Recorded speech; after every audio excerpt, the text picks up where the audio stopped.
Welcome back to Good Morning Pilipinas. Ngayon naman kamustahin natin si Carby Salvador live sa Kamuning Market. Direk Carby!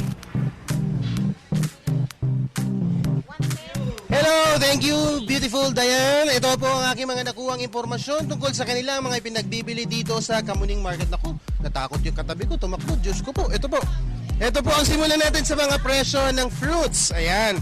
Meron silang Hammy Melon na 120 pesos po ang isang kilo. Meron din po silang grapes sa 280 ang isang kilo. Yes, ang paborito ko, dragon fruit. Ang dragon fruit nila nandoon sa may dulo. Ang presyo po nila 120 ang isang kilo. Gala apple, 100 pesos ang isang net. Avocado, yan, paborito ni Audrey Goriseta, 80 ang isang kilo. Dalandan, 80. Mangosteen, 200 ang isang kilo. Meron din sila rito ang kiat-kiat na 150 pesos po ang isang kilo. Meron din po sila ritong kiwi. Yan. O, napakasarap po niya. Matamis yan. 25 pesos ang isang piraso. Meron din silang Fuji apple na 15 ang isa, yung maliit. At 30 pesos naman po ang malaki.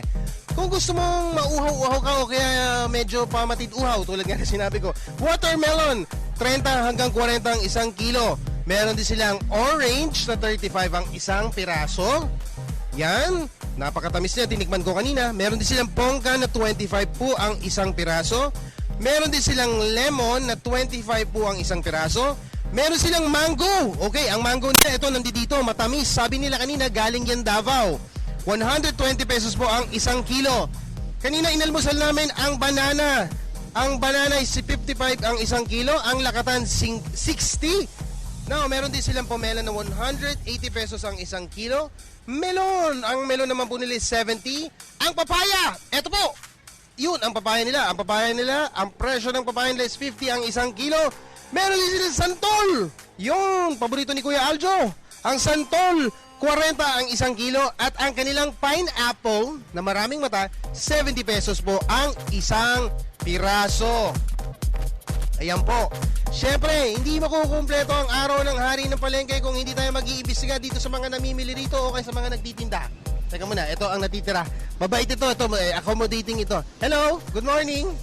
Ano tinatapon mo dyan? Wala, basura lang po. Kamusta ka naman? Ayos lang po. Ano pangalan nila? Leia. Leia. Opo. Ilang taon na sila? 23. Ilang taon ka na nagtitinda dito sa Kamuning Market? 5 years po yata. Oo, sa 5 years dito, ano ang pinakamabiling prutas? Mangga. Mangga. Tropical fruit. Ano ang mga pwede mong i-share tungkol sa mangga? Huwag ka naman galaw ng galaw. Ewan ko po. Ha? Hindi ko alam. Sabi mo kanina tropical fruit. Oo nga po. Matamis. Teka muna, huwag ka tumakbo.